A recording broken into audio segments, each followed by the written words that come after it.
भैया सभी को जय हिंद। एक बार फिर से स्वागत है आपके अपने यूट्यूब चैनल स्टडी डे अड्डा में।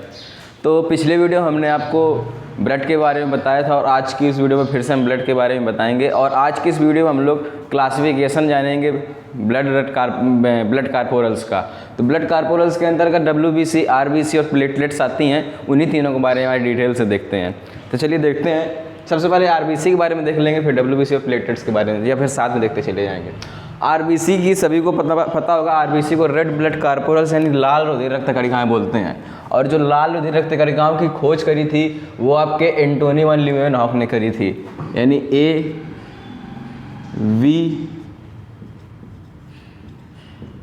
लीeuwenhoek ने RBC की खोज करी थी।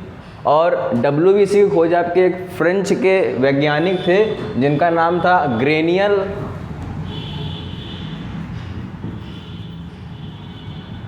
और इन्हीं के साथ एक दूसरे डॉक्टर थे जिनका नाम था विलियमसन।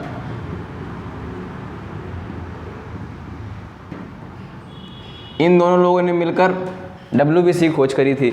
और जो प्लेटलेट्स की खोज करी थी वो आपके कार्ल एंड स्टीनर, जिन्होंने क्या बोलते हैं रक्त समूह जो ब्लड ग्रुप बनाए थे, जिनकी खोज करी थी, उन्हीं ने प्लेटलेट्स की खोज करी थी, कार्ल एंड स्टीनर।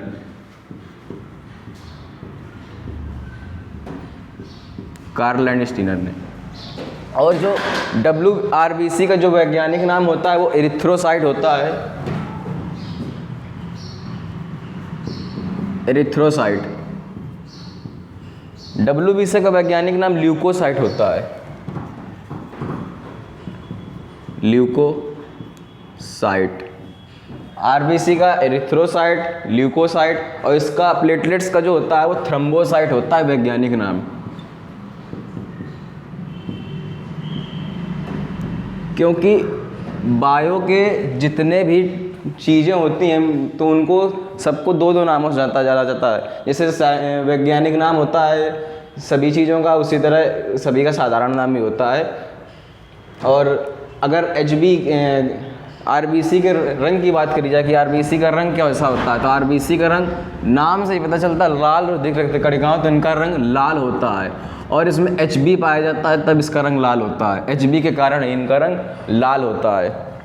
और जो आपकी WBC होती हैं इनमें HB यानी हीमोग्लोबिन नहीं पाया जाता है, इसलिए इनका रंग श्वेत रंग का होता है। श्वेत रंग का होता है, सफ़ेद यानी सफ़ेद रंग का होता है, श्वेत वर्ण का होता है WBC का रंग।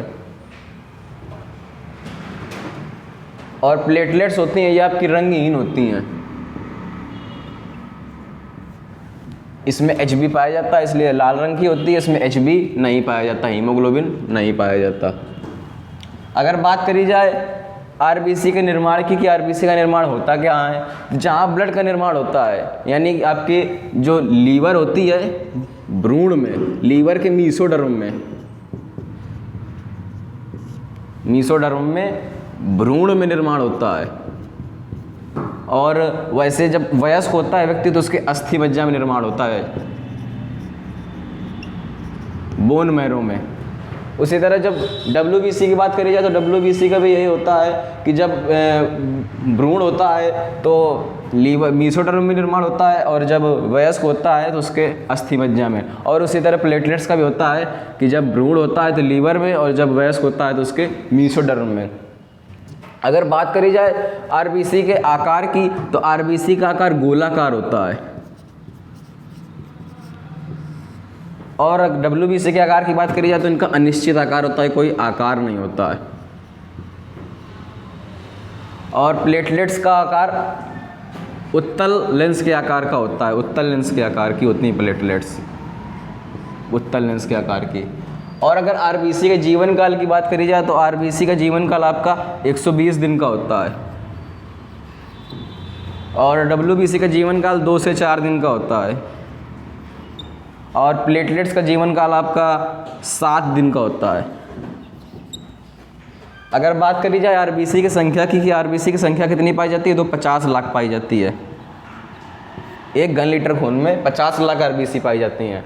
और WBC की बात करिए तो WBC 10,000 पाई जाती हैं। और अगर प्लेटलेट्स की बात करी जाए तो ये 2 लाख पाई जाती हैं। WBC RBC की मृत्यु जो होती है वो स्प्लीन में होती है, प्लिया में।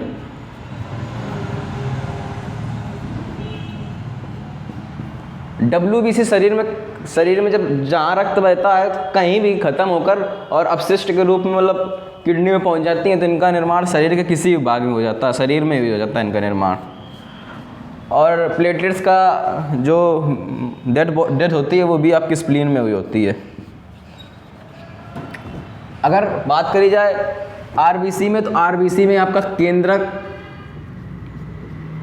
नहीं पाया जाता है, केंद्रक नहीं पाया जाता, केंद्रक विहीन कोशिकाएं होती हैं। WBC आपकी केंद्रक युक्त कोशिकाएं होती हैं, इनमें केंद्रक पाया जाता है। और प्लेटलेट्स भी आपकी केंद्रक विहीन कोशिकाएं होती हैं। WBC में सिर्फ केंद्रक पाया जाता है और RBC और प्लेटलेट्स में केंद्रक नहीं पाया जाता। आपको प्लेटलेट्स की हिंदी शायद ना पता, मैं बता देता हूँ, विम्माणु होती है इसकी हिंदी, विम्माणु।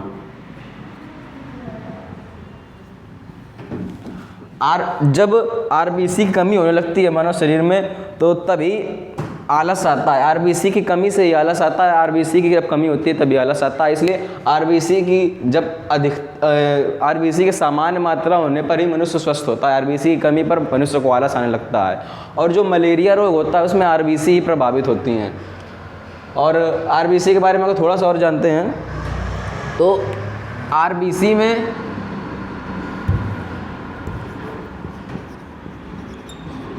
पाया जाता है हीमोग्लोबिन, जिसके कारण ये लाल रंग की होती हैं। और हीमोग्लोबिन में पाया जाता है आयरन धातु यानी Fe धातु। Fe धातु पाए जाने के कारण Fe धातु पाई जाती है हीमोग्लोबिन में। और अगर Fe धातु की कमी होने लगती है शरीर में तो उस स्थिति में मानव शरीर में एक रोग हो जाता है जिसे बोलते हैं एनीमिया। इसी को हिंदी में रक्त अल्पता बोलते हैं।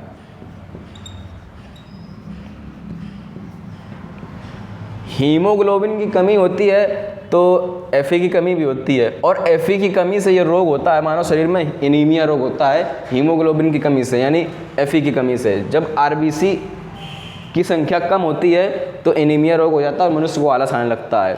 और RBC में आपके मलेरिया रोग में RBC प्रभावित होती है। जब RBC प्रभावित होती है तभी मलेरिया रोग होता है। ये कुछ RBC के बारे में रहा। और थोड़ा सा WBC के बारे में डिटेल से देख लेते हैं।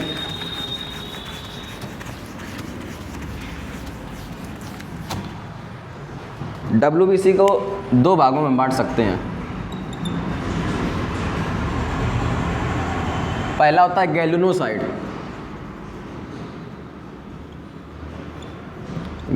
और दूसरा होता है गैल्वेनोसाइट।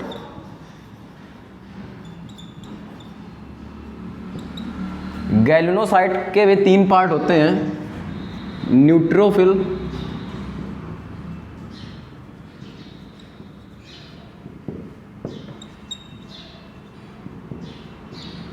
बेसिनोफिल, बेसिनोफिल और एक और होता है।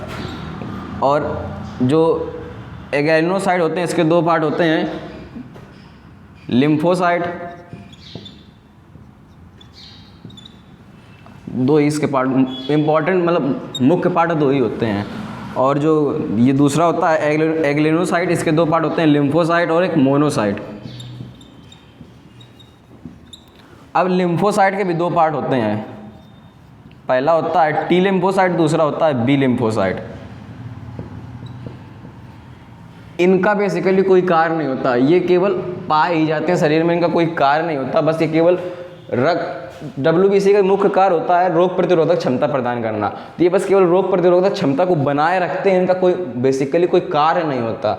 और जो एग्लेनोसाइट होते हैं इनका मुख्य कार्य होता है ये रोग प्रतिरोधक क्षमता को बनाए रखता है। और ये रोग प्रतिरोधक क्षमता को बनाए रखने के साथ साथ एंटीबॉडीज़ का निर्माण करता है और उसको बढ़ाता भी है रोग प्रतिरोधक क्षमता को। तो ये था WBC के बारे में। और WBC की जब कमी होने लगती है, WBC की जब कमी होती है और WBC की जब अधिकता होती है, पेपर में क्वेश्चन आता है WBC की अधिकता से क्या होता है। WBC की अधिकता से आपके शरीर में ब्लड कैंसर हो जाता है। ब्लड कैंसर WBC की अधिकता से होता है। इसे थोड़ा अगर वैज्ञानिक नाम से देखा जाए तो ल्यूकोमिया बोलते हैं इसको, ल्यूकोमिया। WBC की कमी को ल्यूकोमिया बोलते हैं, WBC की अधिकता को ल्यूकोमीनिया बोलते हैं,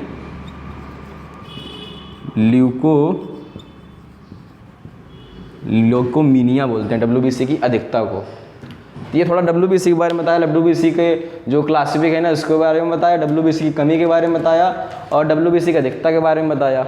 न्यूट्रोफिल, बेसोफिल और एक होती है एसिनोफिल, ईओसिनोफिल होती है, ईसिनो नहीं होती। इन तीनों का कोई बेसिकली कार्य नहीं होता, बस केवल शरीर में पाई जाती हैं, WBC में पाई जाती हैं। मुख्य कार्य इन्हीं दोनों का होता है, जो एग्रेनुलोसाइट होती हैं, लिम्फोसाइट और मोनोसाइट। लिम्फोसाइट और मोनोसाइट में ये होता है कि लिम्फोसाइट रोग प्रतिरोधक क्षमता को बनाए रखता है और मोनोसाइट और जो लिम्फोसाइट होता है रोग प्रतिरोधक क्षमता को बनाए रखने के साथ साथ एंटीबॉडीज़ का और निर्माण करता है। जैसे T लिम्फोसाइट और B लिम्फोसाइट बहुत इंपॉर्टेंट होती हैं। और जब शरीर में जब कभी एड्स होता है ना, HIV वायरस होता है, तब यही लिम्फोसाइट बनना बंद हो जाती हैं। अब लिम्फोसाइट बनना बंद हो जाएंगी तो जाहिर सी बात है रोग प्रतिरोधक क्षमता खत्म होती चली जाएगी। तभी मनुष्य को कहा जाता है कि जब एड्स हो जाता है तो एड्स से लाइलाज बीमारी होती है। अब RBC के बारे में जान लिया, WBC के बारे में जान लिया, प्लेटलेट्स के बारे में जान लेते हैं। प्लेटलेट्स पता होगा, डेंगू रोग में प्लेटलेट्स की कमी होती है। जब डेंगू रोग में 2 लाख से नीचे प्लेटलेट्स पहुंच जाती हैं तब मनुष्य का जीवन खतरे में हो जाता है। इसलिए प्लेटलेट्स को मेंटेन करने के लिए जब कभी आपको डेंगू रोग होता है तो आपने सुना होगा कि बकरी का दूध पियो। बकरी को दूध पीने से बकरी के दूध में ही प्लेटलेट्स पाई जाती हैं। तो जब उसे पिया जाता है तब शरीर में प्लेटलेट्स की पूर्ति हो जाती है। और कुछ और आयुर्वेदिक दवाएँ होती हैं, जैसे गिलोय हो गई और एलोवेरा हो गया और क्या बोलते हैं पपीते का पत्ता हो गया। इन सबको खाने से प्लेटलेट्स की पूर्ति होती है क्योंकि इनमें प्लेटलेट्स पाई जाती हैं। तो RBC के बारे में बता दिया कि इसके खोजकर्ता एंटोनी ल्यूवेनॉक थे और इसके WBC के थे ग्रेनियल और डॉक्टर विलियमसन और प्लेटलेट्स के थे कार्ल एंड स्टीनर। वैज्ञानिक नाम एरिथ्रोसाइट होता है, उसका ल्यूकोसाइट, उसका थ्रोम्बोसाइट होता है। ये लाल रंग की होती है, श्वेत रंग की होती है, रंगीन होती हैं। इनका निर्माण भी मेसोडर्म और अस्थि मज्जा में होता है, इनका भी और इनका भी। ये गोलाकार होती हैं, निश्चित आकार की होती हैं, ये उत्तल लेंस के आकार की होती हैं। इनका जीवन काल 120 दिन होता है, इनका जीवन काल 2 से 4 दिन होता है, इनका जीवन काल 7 दिन होता है। इनकी संख्या मानव शरीर में 50 लाख होती है, इनकी संख्या 10,000 होती है, इनकी संख्या 2 लाख होती है। ये स्प्लीन में यानी प्लीहा में इनकी मृत्यु होती है। मैंने बताया भी था कि स्प्लीन को चर्चयार्ड ग्रेवयार्ड ऑफ RBC बोलते हैं, RBC कब्रिस्तान बोलते हैं। ये शरीर में कहीं पर भी ख़त्म हो जाती हैं और इनका जो मृत्यु होता है वो भी स्प्लीन में ही होता है। ये कुछ बेसिक सी जानकारी थी WBC, RBC और प्लेटलेट्स के बारे में। और उम्मीद करते हैं वीडियो आपको पसंद आया होगा। और अगर वीडियो पसंद आए तो वीडियो को लाइक कीजिएगा, चैनल पर नए हो चैनल को सब्सक्राइब करना। मिलते हैं अगले वीडियो में हम बताएंगे आपको रक्त का थक्का कैसे जमता है, ब्लड क्लॉटिंग कैसे होती है। सभी को जय हिंद।